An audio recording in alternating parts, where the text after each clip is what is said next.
Bonjour à tous, une nouvelle vidéo sur le Seigneur des Anneaux, le jeu de cartes, avec une vidéo cette fois qui va rentrer dans la série des vidéos spéciales, parce que j'avais envie de refaire une vidéo sur la construction d'un deck.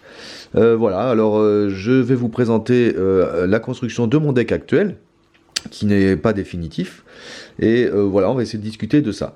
J'avais déjà fait une vidéo là-dessus, avec un deck que je vous avais présenté, qui était donc un deck Hydraen, Glorfindel, Sylvebarb, si je me souviens bien, qui partait d'une idée un peu bizarre. Et ben là, c'est pareil, on va essayer de discuter sur la construction d'un deck. Alors, la première chose à faire quand vous construisez un deck, évidemment, c'est de partir d'une idée de départ. Et donc j'ai essayé de lister ici les différentes idées que moi j'ai quand je démarre un deck. Alors je peux avoir envie par exemple de tester une carte particulière. C'est le cas de mon deck actuel, je vais le dire après. Je peux avoir envie de tester une mécanique, par exemple la mécanique d'aile, que j'avais fait un deck d'aile juste pour tester ça. Une mécanique de défausse, par exemple avec les nains. Ça peut être une mécanique terre extérieure, voilà. Il y a beaucoup de mécaniques différentes dans le Seigneur des Anneaux, et du coup on peut avoir envie de faire un deck autour de ça. Alors... Ensuite, on peut tout simplement aussi avoir envie de tester un héros particulier qui vient de sortir. C'était le cas de mon deck d'aile des dernières vidéos. Envie de passer un scénario précis aussi, parce qu'il y a des scénarios qui sont très difficiles à passer avec certaines sortes de decks. Donc, du coup, on peut avoir envie de dire, bah voilà, ce scénario, je vais faire un deck exprès là-dessus. Alors moi, j'en ai jamais fait encore des decks là-dessus, sur cette catégorie-là, mais ça peut m'arriver, pourquoi pas. Et enfin, ce que j'appelle les idées stupides, c'est-à-dire les idées un peu bizarres. Par exemple, mon deck où j'avais décidé qu'il n'y aurait pas d'alliés dedans, donc que des héros. Donc c'était mon deck Glorfindel, Hydraen et Sylvebarb. Je peux avoir des idées de coups, par exemple, j'ai fait un deck avec que des cartes qui coûtent 2. Ça c'était d'ailleurs pour un scénario, sur le scénario qui a des énigmes là. Je peux avoir par exemple le prochain deck que je voudrais faire, c'est un deck avec que des cartes neutres, voir si c'est possible, tout ça. Bon voilà, ce que j'appelle les idées stupides, des envies de tester. Donc ici je vais m'intéresser donc à un deck sur envie de tester une carte particulière. Et la carte particulière que je voulais tester, c'est Talion. Voilà, Talion il m'a beaucoup plu dans mon deck d'aile, même s'il n'était pas du tout central. Et donc je me suis dit, d'ailleurs je crois que j'en ai parlé dans la vidéo précédente, je me suis dit tiens, on va essayer ça. On va essayer de faire un deck autour de Talion. Alors évidemment, quand vous faites un deck à partir d'une idée et tout ça, après vous allez choisir les cartes en fonction de cette idée, c'est évident. Et moi je commence toujours évidemment par les héros. Une fois que j'ai mon idée, on va commencer par sélectionner des héros qui collent bien avec cette idée. Alors évidemment, si vous testez un héros particulier, il y a déjà un héros que vous avez choisi. Alors, moi, sur les héros, donc avec Talion, ça va pas être bien difficile, puisque Talion tourne autour des quêtes annexes.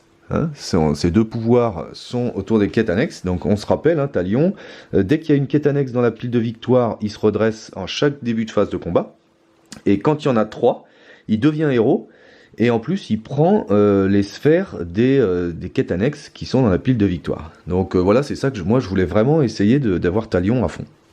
Et donc évidemment, un héros s'est imposé, c'est Turindir. Turindir, pourquoi parce que ses capacités tournent autour des quêtes annexes, donc on part avec une quête annexe déjà dans la main de départ, donc on est sûr d'en avoir une, et donc on est sûr de pouvoir au moins faire l'effet 1 de Talion. Et donc évidemment, voilà, Turindir il s'impose, puis en plus, avec les quêtes annexes, il va monter en volonté et tout ça. Alors après, pour les deux autres héros, je me suis demandé, alors pour utiliser le deuxième effet de Talion, il faut des quêtes annexes avec des sphères. Or, les quêtes annexes avec des sphères les plus intéressantes sont, à mon avis, appel à l'aide, sont en exploration, sont de justesse, je crois, non pas de justesse du tout, monter la garde en tactique, et éventuellement demi-tour, la quête annexe énergie. Donc en fait, j'avais le choix avec les quatre sphères, parce que ces quatre-là, il y en a une tactique, une connaissance, une commandement et une énergie. Alors je me suis dit, bon, on part sur quoi ? D'abord, comme je veux jouer Talion avec ses effets, je veux pouvoir le poser dès le premier tour. Voilà, je veux pouvoir payer les 4 dès le premier tour. Avec 3 héros, donc on a 3 ressources, donc il m'en manquait une. Donc deux choix, soit je prenais Denethor, soit je prenais Arwen. Alors j'ai choisi Arwen, parce qu'elle a 3 de volonté. Or, si je veux passer une quête annexe dès le premier tour, il me faut des héros avec beaucoup de volonté. Donc je me suis dit, bah, je vais prendre Arwen, comme ça j'ai déjà 5 volontés avec ces deux-là. Et puis en plus Arwen, en défaussant une carte, je peux lui donner une ressource supplémentaire, ce qui fera donc 4 ressources pour payer Talion si je l'ai en main de départ. Et donc du coup, j'ai déjà 3, 4, 5, 6, 7 volontés si j'arrive à poser Talion tour 1. Et l'autre héros que j'ai choisi, ben évidemment c'est un autre héros avec beaucoup de volonté. Alors j'ai pensé à Galadriel par exemple, mais Galadriel ça me faisait que 2 sphères. J'ai pensé évidemment à Círdan, le charpentier de navire, qui a 4 aussi je crois en volonté, ou 3. Mais en fait, évidemment, bah, j'ai choisi la solution de facilité. La solution de facilité, bien sûr, c'est Éowyn. Alors, il y a sa version, bien sûr, énergie. Mais comme j'avais déjà un énergie, je me suis dit, bah, je vais prendre la version tactique. Donc, j'ai pris Éowyn tactique pour 3e héros. Alors, c'est pas un choix encore définitif. Hein. J'hésite encore entre Arwen et Denethor pour celle-là. Mais pour ces deux-là, je pense que ça va. Je vais garder comme ça. Donc voilà le deck qui s'est construit avec les héros. Donc maintenant, bah, on va essayer de choisir des cartes autour de ces héros. Alors d'abord, j'ai choisi les cartes en fonction de mon thème, c'est-à-dire toujours autour de Talion, bien sûr. Alors les cartes autour de Talion, on a dit, bah, il faut des quêtes annexes. Alors je suis d'abord allé chercher les quêtes annexes. Comme je disais, pour que Talion ait un effet intéressant, pour qu'il devienne héros, il faut 3 quêtes annexes, mais il faut qu'il ait des sphères. Alors donc je suis allé chercher les sphères, les quêtes annexes avec les sphères. Bah, je pouvais pas prendre appel à l'aide puisque j'ai pas d'héros commandement. Donc à la place, bah, j'ai pris les quêtes annexes de chacune des sphères les plus intéressantes. Alors j'ai pris monter la garde en tactique. Donc quand on a exploré, tous les ennemis perdent -1 d'attaque. Donc à mon avis elle est très bien. J'ai choisi évidemment demi-tour en énergie. C'est une quête annexe, quand vous l'explorez, on vous baissez de 5 votre niveau de menace. Voilà. Et enfin, j'ai choisi évidemment en exploration, en connaissance. Alors pourquoi ces quêtes annexes là? Bah déjà, moi je trouve que c'est les plus intéressantes dans ces sphères-là. Parce que l'autre quête tactique annexe, elle est vraiment pas bien, parce qu'elle vous fait défausser des ennemis quand vous l'explorez, mais du coup ça veut dire qu'il faut avoir des ennemis. Enfin, moi je la trouve vraiment difficile à jouer. L'autre quête énergie, je ne me rappelle plus du tout ce qu'elle fait. Et l'autre quête connaissance, elle enlève des lieux. Voilà, quand vous l'avez en pile de victoire, vous pouvez défausser un lieu qui a le même nom qu'un lieu de la zone de cheminement, que le lieu actif. Et donc pareil, moi je trouve ça difficile à jouer parce que bon, c'est vrai que souvent on a 2 lieux qui ont le même titre, on a ZC, ça arrive, mais bon, pour moi c'est pas suffisamment embêtant pour justifier une quête annexe. Alors qu'en exploration, elle est vraiment excellente. En plus, bah, j'ai pris des quêtes annexes évidemment pas chères, les 2 zéros, et surtout pas longues à explorer. C'est-à-dire que là, 4 jetons, je peux éventuellement tenter de le faire dès le premier tour, et suivant le scénario, j'arriverai à l'explorer dès le premier tour, pour tout de suite avoir un effet sur Talion, ou en tout cas sur Thurindia. Donc j'ai choisi ces 3-là. Celle-ci, elle coûte 1, mais elle est quand même bien, donc voilà. Et puis bon, bah, ça suffisait pas trop, et donc j'ai quand même mis, malgré tout, bah, les 2 quêtes annexes neutres, qui à mon avis sont tout à fait excellentes, recueillir des informations pour aller chercher la carte que je veux, et la tempête vient, évidemment, pour pouvoir payer des alliés comme je veux, parce que comme c'est un trisphère, bah, évidemment, un trisphère, c'est plus difficile de gérer les ressources sur un trisphère, puisque bah, chaque héros va gagner quelques ressources, et vous ne pourra payer que ces cartes. Évidemment, dès que Talion devient héros, c'est le but, c'est que ça facilite un peu les ressources. Donc j'étais parti là-dessus. Donc ça me faisait 5 cartes dans mon deck, enfin 5 et 3, 8 avec Talion. Parce qu'évidemment, Talion est en 3 exemplaires, puisque c'est la carte majeure du deck, donc il faut que je la pioche le plus vite possible. Alors d'ailleurs, certaines quêtes annexes peuvent être en plusieurs exemplaires. Toutes celles-ci là peuvent être... Ah non, alors elle, un par deck. Elle, on peut la mettre en plusieurs exemplaires dans le deck. Et c'est tout. Et elle aussi, voilà. Parce qu'elle ne compte que quand elles sont dans la pile de victoire. Bon, ensuite, toujours sur le thème, je me suis dit, bon, faut partir sur les cartes qui jouent sur les quêtes annexes. Alors, évidemment, Épée du Legs s'est imposée, puisque Épée du Legs va rajouter autant d'attaques que de quêtes annexes dans la pile de victoire, avec un maximum de 3. Épée du Legs que je joue déjà pas mal. Donc, Épée du Legs en 3 fois, ça a été évident. Voilà. Et puis ensuite, je suis allé chercher les cartes qui permettent d'aller chercher des quêtes annexes. Alors, c'est notamment La Route se poursuit, vous la mettez sur une quête, et quand vous explorez la quête, vous allez pouvoir en chercher une autre. Donc ça permet de piocher indirectement. Donc j'en ai mis que 2, et à coût de 0. Et ensuite, je suis allé chercher la longue défaite. La longue défaite, pareil, quand vous la mettez sur une quête, et quand vous explorez la quête, soit vous piochez, soit vous soignez. Et donc, c'est vraiment une carte intéressante pour les quêtes annexes, donc je l'ai faite en x3. Voilà pour les cartes obligées. Donc vous voyez que je suis déjà à 1, alors je suis à 3 et 3, 6 et 3, 9, 10, 11, 12, 13, 14, 15, 16 cartes sur un deck de 50, hein, puisque c'est un deck solo, et donc 50 cartes pour bien piocher, c'est quand même le max.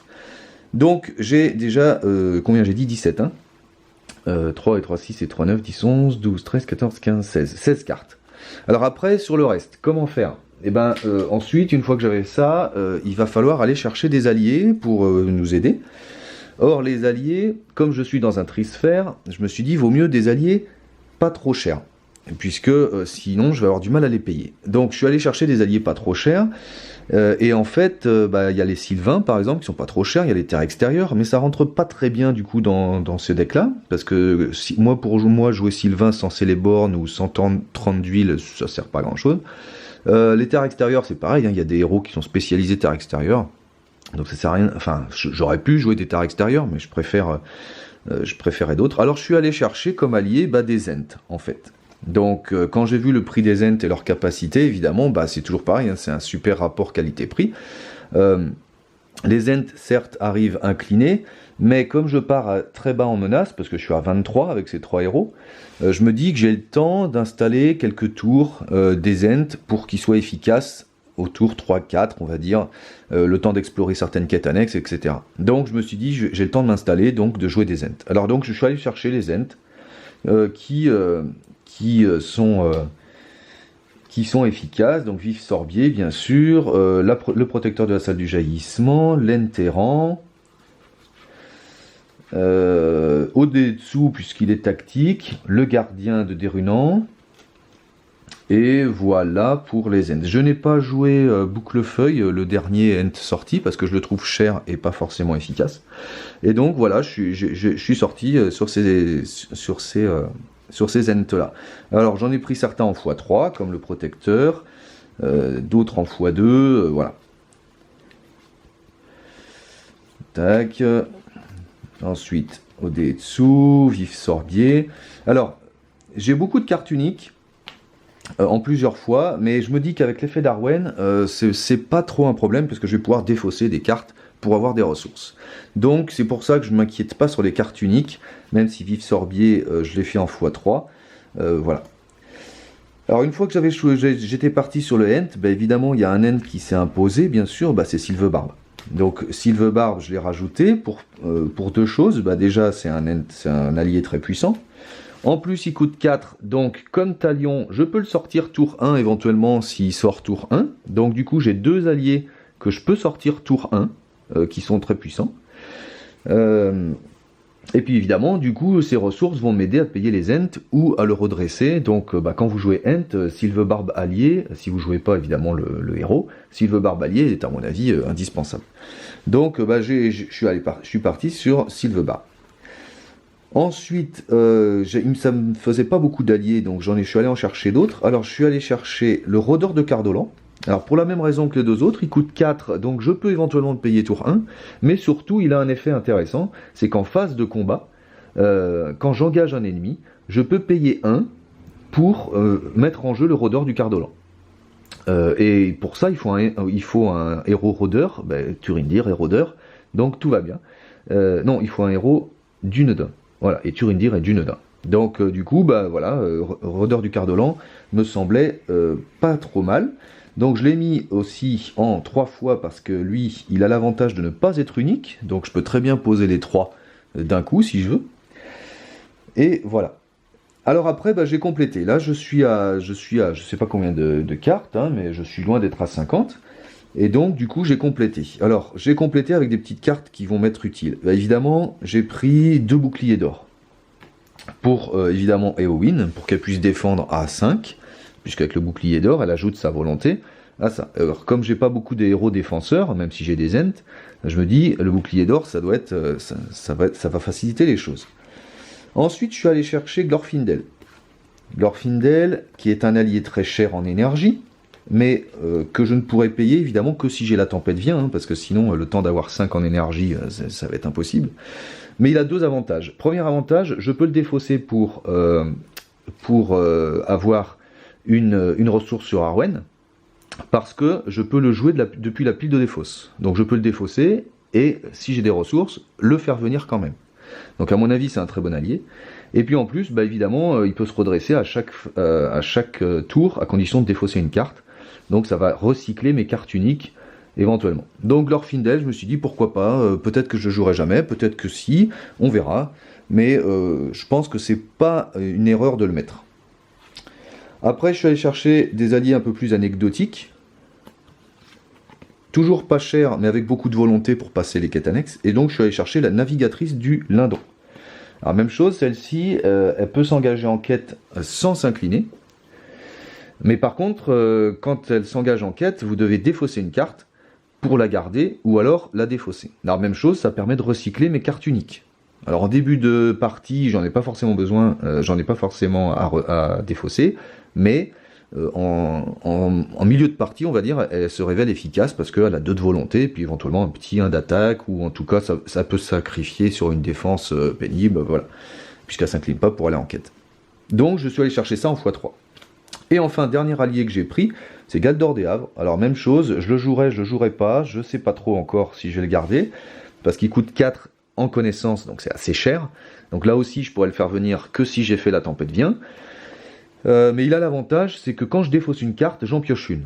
Or, des effets de défausse, bah, je vais en avoir avec Arwen, je vais en avoir avec la navigatrice du Lindon, et je vais en avoir éventuellement avec Glorfindel. Donc je me dis que ça peut être pas mal, comme ça me permet de piocher en même temps que de défausser, donc de ne pas perdre de cartes. Voilà, quand j'étais arrivé à ça, bah, je suis allé chercher, j'avais à peu près tous les alliés que je voulais, et je suis allé chercher donc des cartes qui utilisent les traits de mes héros, tant qu'à faire. Donc j'ai quand même pas mal de traits différents, hein, j'en ai 5. J'ai Dunédain, Rôdeur, Noldor, Noble et Rohan. Donc on peut peut-être faire quelque chose. Par exemple, le bouclier d'or, il sert du Rohan, et on a déjà dit tout à l'heure que lui, il se sert du Dunédain. Alors je suis allé chercher des cartes qui utilisent ces traits. Alors première carte évidemment que je suis allé chercher, c'est le Conseil d'Elrond, qui lui se sert du trait Noldor, hein, et donc qui me permet de baisser ma menace tout en augmentant ma volonté. Même chose, dans l'idéal, je l'ai tour 1, et comme ça je peux essayer d'explorer la première quête dès le tour 1. Hein, j'ai vraiment boosté la volonté pour essayer d'avoir au moins une quête tour 1, quel que soit le scénario.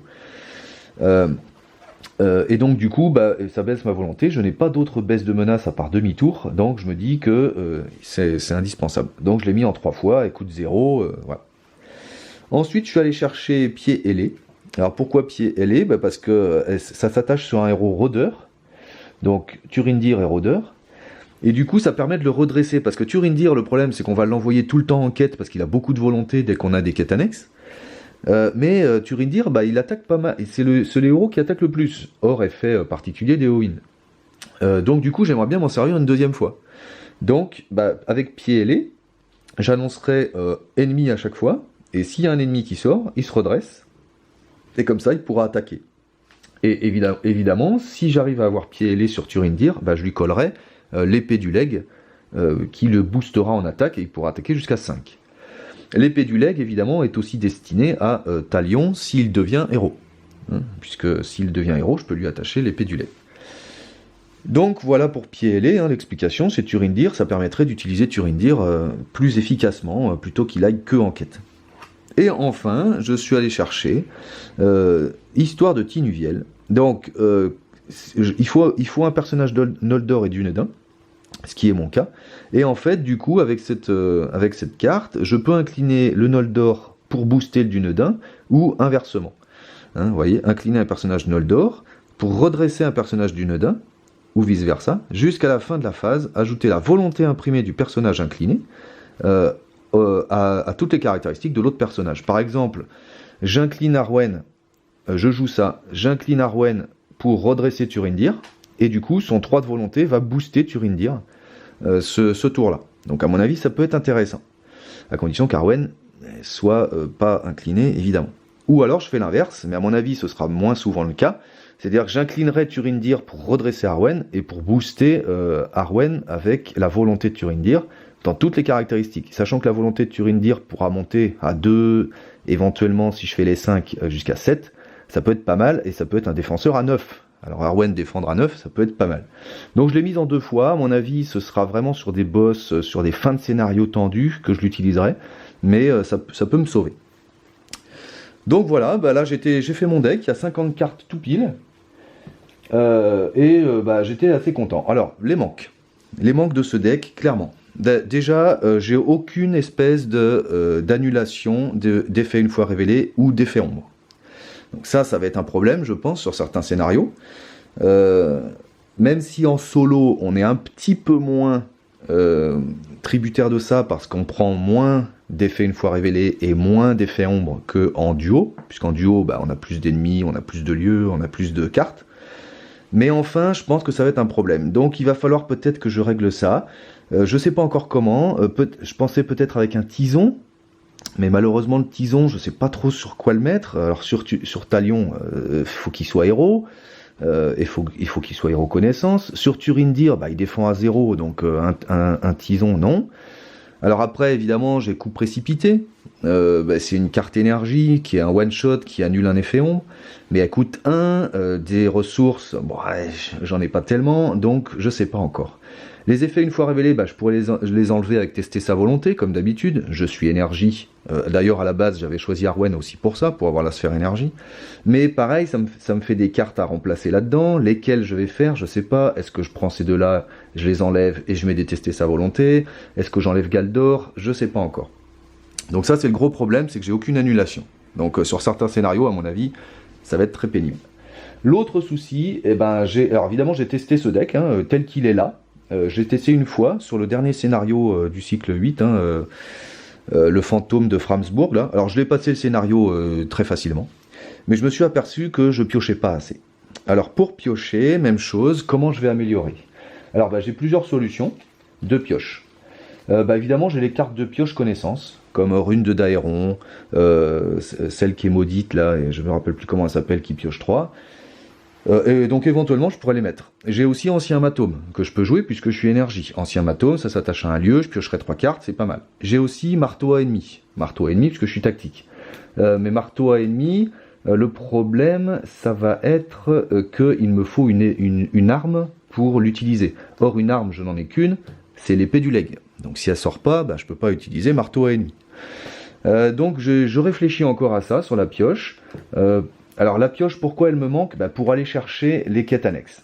Parce qu'évidemment, comme d'habitude, je vais sûrement faire en premier, souvent celle-ci, pour aller chercher une autre carte, et notamment une autre quête annexe. Et après, du coup, ça m'en assure 2 en fait. Avec celle-ci, je la fais tour 1, et je vais en chercher une autre, par exemple celle-là. Voilà. Mais le problème, c'est que si les 3 autres elles sortent pas, Talion, il sert à rien, quoi. Enfin, il sert pas tellement. Donc, il faut absolument que je fasse au moins 3 quêtes annexes dans la partie pour que Talion soit efficace. Et là, je sais pas encore comment faire. Je sais pas encore comment faire pour piocher. Donc, est-ce que Ancien Matome ou d'autres cartes? Sur les ressources, vous avez vu que j'ai pas de boost de ressources à part le petit boost d'Arwen, mais je me suis aperçu que ça allait en fait, c'était gérable. Donc je pense que sur les ressources, je vais pas m'affoler et je vais pas rajouter de cartes. Même si j'ai vu qu'il y avait chasseur, la carte tactique là où il faut un héros d'Unedin et un héros et un autre héros, je sais plus quel. Oui, Fier Chasseur, voilà, je viens de regarder. Donc c'est Fier Chasseur qui a besoin d'un héros rôdeur et d'un héros noble, et quand on engage un ennemi, on a des sous en fonction de la menace de cet ennemi. Mais alors ça collait bien, parce que j'ai un héros noble, j'ai un héros rôdeur, mais le truc c'est qu'en fait, j'avais pas de place trop, et puis des sous, encore une fois, je me suis aperçu que c'était peut-être pas le problème, donc on verra. Mais c'est une carte potentiellement qui peut venir. Voilà, mais pour l'instant, ça va être la pioche mon problème. Donc bah voilà où on en est, j'espère que ça vous a plu comme vidéo, voilà, vous avez assisté un petit peu à ma réflexion, comment on fait un deck. Il y en a souvent qui demandent, hein, qui disent que c'est un peu le problème du Seigneur des Anneaux, c'est difficile. De toute façon, c'est pas un deck destiné à être hyper puissant, hein, c'est un deck moi qui m'amuse, que j'ai envie de jouer, pour redécouvrir cette carte. Après, bah, je passerai des scénarios où j'en passerai pas, moi à la limite ça m'intéresse, enfin ça m'intéresse évidemment, c'est toujours mieux quand on gagne. Mais c'est pas le but premier, quoi. Puis après, ben, si je vois qu'il a du mal, j'irai chercher des scénarios que j'ai pas fait depuis longtemps, des scénarios faciles, et tant pis, ça me fera plaisir d'y jouer. Moi, je joue au Seigneur des Anneaux aussi d'abord pour jouer des cartes, hein, pour avancer, pour vivre une aventure. Donc bon, bah voilà, hein, s'il est performant, il est performant, et tant mieux. Et s'il l'est pas, bah c'est pas très grave, on jouera quand même. Mais du coup, évidemment, je cherche toujours à améliorer quand même. C'est-à-dire que je me contente pas, je me dis pas, bon bah voilà, le deck, il est tout nul, mais je le joue comme ça. Hein, si je vois qu'il est vraiment nul, j'essaie de l'améliorer. Et puis, si je peux pas, bah, c'est que mon idée était pas terrible, quoi, tout simplement. Donc, bah voilà. Donc, bah, voilà, prochaine vidéo, bah, on testera ce deck, hein, sur un scénario. Même si je l'ai déjà fait, hein, mais le fantôme de Framsbourg, je vous le ferai pas voir parce que c'est vraiment trop long. Mais bon, on verra. Et puis bah sinon, on verra quel scénario je vais choisir. Si vous avez des idées en commentaire, n'hésitez pas. Voilà, et ben merci d'avoir suivi cette vidéo. Je vous dis à bientôt pour tester ce deck sur un nouveau scénario. Au revoir.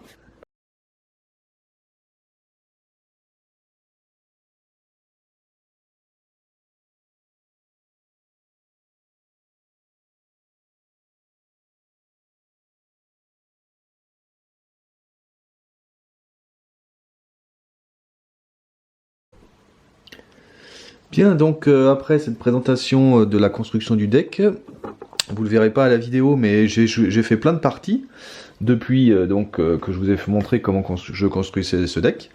Et donc du coup avec ces parties, j'ai pu me rendre compte donc de l'efficacité du deck et de ses défauts, comme je fais d'habitude. Alors j'ai commencé avec des parties simples, hein, sur des scénarios assez simples, histoire de voir, notamment le dernier scénario du cycle 8, hein, le fantôme de Framsbourg, que j'ai passé très facilement.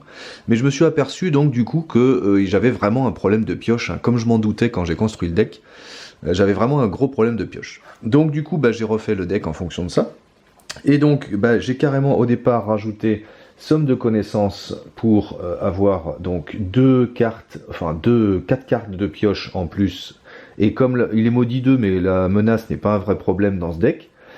Et puis ça suffisait toujours pas, donc j'ai rajouté 3 anciens matomes qui désormais donc font partie du deck. Donc ces 5 cartes ont remplacé évidemment les champs de Tinuviel, que j'ai enlevé, donc j'en étais très content de cette carte, mais malheureusement elle est trop circonstancielle, et même si elle se prête bien avec les héros qui sont là, bon ben voilà, ça a été tout de suite les cartes que j'ai remplacées par ça. J'ai ensuite enlevé aussi la route se poursuit, j'en ai plus qu'un dans le deck maintenant, puisque du coup, bah en fait, comme je pioche par ailleurs, la route se poursuit, elle est bien, mais pas aussi indispensable que ce que je pensais. Donc j'en ai quand même gardé une. Et puis bah, le reste, le deck n'a pas changé, hein, j'ai changé aucun allié. J'ai laissé les cartes quêtes que j'avais mises, hein, j'ai mis le bouclier d'or, j'ai mis pied ailé comme je vous avais fait voir, donc tout le reste... Ah si, une autre nouveauté aussi, j'ai rajouté Lumière de Valinor. Alors pourquoi Lumière de Valinor? Eh ben parce que je suis en train de faire la campagne des 18 scénarios là avec ce deck actuellement, et ça passe plutôt bien. Et à un moment dans la campagne, donc quand j'ai tué le Balrog, j'ai sacrifié Arwen. Et quand j'ai sacrifié Arwen, à la place j'ai mis Glorfindel, le Glorfindel énergie. Et du coup, bah, automatiquement j'ai rajouté Lumière de Valinor, puisque le Glorfindel énergie, c'est souvent la carte qui lui est dédiée. Et donc... Et puis bah finalement ça marchait très bien. Et donc avec Arwen, et ben en fait je l'ai gardé parce que cette carte elle s'attache à un allié Noldor, à un héros Noldor. Donc bah Arwen comme ça elle peut s'incliner, elle peut aller en quête sans s'incliner. Ce qui me permet éventuellement, bah pas forcément de défendre, encore qu'elle a 2 de défense. Hein, donc elle peut défendre un tout petit monstre ou attaquer à 1, c'est souvent utile. Donc je l'ai mise qu'en une fois. Et puis tout le reste du deck, bah c'est les cartes que je vous avais fait voir.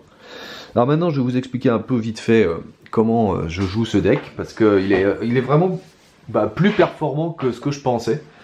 Hein, et donc, comme on l'a dit, la carte maîtresse du deck, c'est Talion.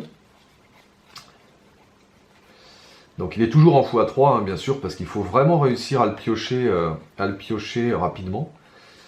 Alors j'aurais dû le trier. Voilà, il est là. Donc talion. Donc en main de départ, moi ce que j'essaie d'avoir, donc ça on en a parlé. En main de départ, ce que j'essaie d'avoir, c'est soit talion, soit Sylvebarbe. Si vous avez les deux, il faut garder, c'est l'idéal. Évidemment, je pars toujours avec recueillir des informations, puisqu'avec Turindir, on peut partir avec une carte quête. Donc en main de départ, il faut une des deux ici. Il faut évidemment, c'est bien aussi d'avoir une épée du leg. Éventuellement une deuxième quête annexe, comme ça avec celle-ci, vous allez pouvoir aller chercher la troisième. Mais sinon, des alliés peu chers, notamment Vif Sorbier par exemple. Voilà. Voilà, en main de départ, c'est à peu près tout. Hein. En fait, je cherche à avoir des alliés à 4, les 4 neutres là. Si j'ai un rôdeur du Cardolan, ça me va aussi. Parce que c'est un allié que je vais pouvoir mettre tout de suite et qui est assez fort. Sinon, de toute façon, si je l'ai en main de départ, je peux aussi le mettre via son effet, c'est-à-dire en phase combat, le mettre pour 1. Le faire venir juste en phase combat. Mais en général, quand je l'ai en main de départ, si j'ai pas Talion ou Sylvebarbe à jouer, je le joue plein pot, hein, puisque en défaussant une carte, j'ai 4 ressources, et donc c'est bon. Donc j'aime bien le jouer. Donc voilà une main de départ qui est pas mal, avec éventuellement une quête annexe. Alors pourquoi? Alors évidemment, donc le premier tour, si j'ai Sylvebarbe et Talion, je vais jouer Sylvebarbe en priorité, évidemment, comme ça il sera efficace dès le tour suivant. Et Talion, de toute façon, je peux le faire venir dès le tour suivant aussi. Donc voilà, si j'ai que Talion, évidemment je mets que Talion. Voilà. Ensuite, évidemment, la première quête qu'on fait, c'est recueillir des informations. Avec recueillir des informations, soit je vais chercher une deuxième quête, ou une troisième, si j'en ai une deuxième en main de départ, soit je vais chercher celui qui me manque. Donc, soit Sylvebarbe si je l'ai pas, soit Talion si je l'ai pas. Voilà, donc recueillir des informations me sert à ça. Talion, il est efficace dès qu'on a une quête annexe dans la pile de victoire, parce qu'il se redresse à chaque phase de combat. Donc dès le premier tour, si j'ai réussi à faire ça, je sais qu'en phase de combat, je vais pouvoir gérer avec Talion. Donc le premier tour, je mets tout le monde en quête, évidemment, sans réfléchir, et puis on essaie de passer ça. Alors il y a des scénarios qui le permettent, d'autres non. Pour l'instant, il y a un scénario de la saga, que par exemple, qui nous presse, et donc j'ai pas fait de quête annexe les premiers tours, je les ai faites après, mais bon voilà, faut s'adapter. Mais sinon, voilà la stratégie globale. Après, les combos très forts dans ce deck, je trouve... évidemment, c'est quand vous avez 3 quêtes annexes. Alors généralement, une fois que j'ai recueilli les informations, je fais la tempête vient, ce qui me permet de payer les alliés un peu plus facilement. Hein. Les ressources sont pas du tout un problème en fait. J'avais peur, mais c'est pas du tout un problème parce que j'ai Sylvebarbe qui va me payer des ents. J'ai 3 ressources, bon voilà. Et quand Talion devient un héros, ce qu'il devient en fait, ça marche bien, ce qu'il devient assez souvent, et du coup j'ai une autre ressource. Donc j'ai 5 ressources par tour en fait, avec ces trucs là. Du coup c'est pas 6 si je défausse une carte. Donc c'est pas trop un souci. Donc, mais généralement les 2 premières que je fais c'est ça. Et ensuite, suivant le scénario, je vais aller faire une 3e quête annexe. Mais généralement, une quête annexe qui est très forte, c'est en exploration. D'abord parce que comme ça, si c'est la 3e, elle va rendre Talion héros, mais surtout il sera connaissance. Or, le prix des cartes est plus cher en connaissance dans ce deck, donc j'ai besoin de beaucoup de ressources connaissance, et donc du coup ça donne la sphère connaissance à Talion. Et puis surtout en exploration est très très fort parce qu'en solo, vous prenez 5 cartes du deck de rencontre, vous en enlevez une, et vous triez les 4 autres, ce qui fait que vous avez a priori 2 tours, en général 2 tours, une carte pour la quête, une carte ombre éventuelle, la carte suivante pour la quête, une carte ombre éventuelle. Donc vous avez 2 tours complètement sûrs. Parce que vous triez les cartes, vous savez ce qui va vous arriver, vous savez comment vous allez pouvoir le gérer et tout ça. Donc en exploration, elle est très très très forte. J'ai souvent fait aussi, évidemment, en garde, la quête annexe tactique. Moins souvent, mais mine de rien, elle est quand même bien. Et comme on a quand même des défenses, surtout les premiers tours, mais les défenses, c'est toujours souvent un problème. Et comme ça réduit les monstres de 1 d'attaque, c'est déjà bien. Et surtout, ça donne la sphère tactique à Talion. ce qui permet de payer les boucliers d'or par exemple, ou de Odetsu, ou ce genre de choses. Ou les guerriers de déruinants qui eux vont défendre derrière. Donc voilà. Demi-tour est également très bien, évidemment. Alors en général, de toute façon dans le scénario, j'essaie de faire 3 quêtes annexes. Une fois que j'en ai 3, c'est pas la peine d'en avoir une 4e ou une 5e, parce que de toute façon, Talion est un héros, et c'est le but. Voilà. Donc les 3 quêtes annexes, j'allais dire les plus... le cas typique, c'est de faire ces 3-là, mais il m'est arrivé de faire par exemple ces 3-là. Parce qu'évidemment, si vous rajoutez une sphère à Talion, vous allez pouvoir aussi mieux gérer vos ressources. Donc si Talion est tactique et connaissance, c'est plus facile de payer les alliés. Comme les cartes énergie qui sont dans le deck sont les moins chères et les moins nombreuses, j'ai pas tellement besoin que Talion soit énergie. Arwen suffit. Donc demi-tour, je le fais vraiment pour son effet de baisse de 5 de menace. Donc voilà, une fois que Talion est héros, évidemment, épée du leg, sur lui, c'est très très très fort. Très très fort. Parce que quand il est héros, ça veut dire que vous avez 3 quêtes annexes. Donc avec épée du leg, il attaque à 5. Or, comme il y a une quête annexe dans le Puits de Victoire, il se redresse à chaque début de phase de combat.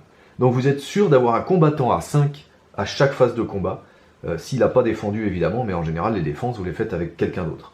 Et donc c'est extrêmement fort. Donc l'épée du leg que j'ai en main, en général, je la garde pour Talion, ce qui fait que jusqu'à ce qu'il soit héros.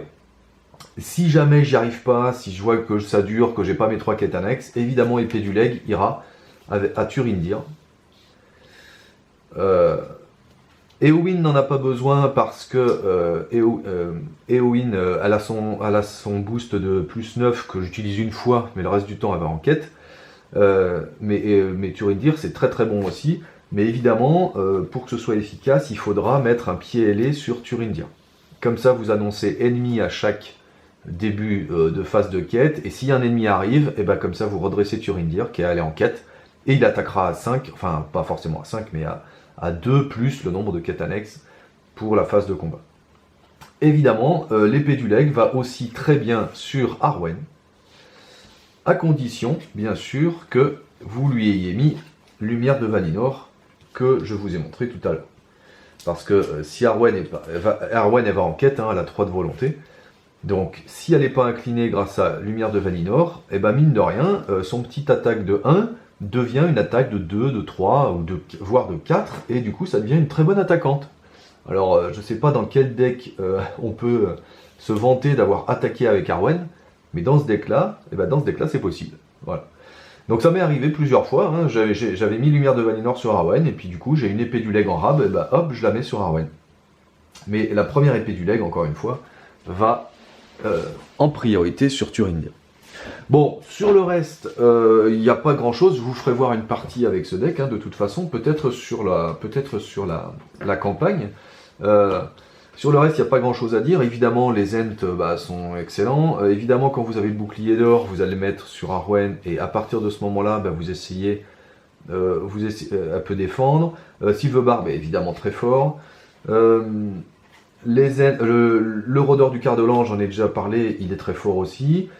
Glorfindel est excellent également, puisque Glorfindel, généralement je le défausse pour avoir une ressource avec Arwen. Et comme il est jouable depuis la pile de défausse, après je peux avoir 5 et hop, le remettre en jeu alors qu'il a donné la ressource. Donc ça c'est vraiment très bon. Et je le joue assez souvent en fait, mais alors il faut avoir la tempête vient. Avec la tempête vient, une fois que j'ai mes 4 héros, je le défausse pour avoir une 5e ressource, et pim, les 5 ressources vont pour payer Glorfindel. Donc vraiment c'est très bien. Et voilà, puis après les Ents, bien sûr, le protecteur de la salle du régissement, Osde tout, que j'ai mis qu'en une fois. Bon, mais quand il est là, c'est pas si mal. Celui-là je l'ai laissé en 3 fois. Le gardien de Déruinant, qui est en 2 je crois. Voilà. La navigatrice de Lindon, je vais peut-être l'enlever, bon, je sais pas encore. Mais elle est bien aussi. C'est dommage qu'on n'ait pas de dent en énergie dent en énergie, parce que du coup j'aurais pu les mettre et puis les payer, mais bon.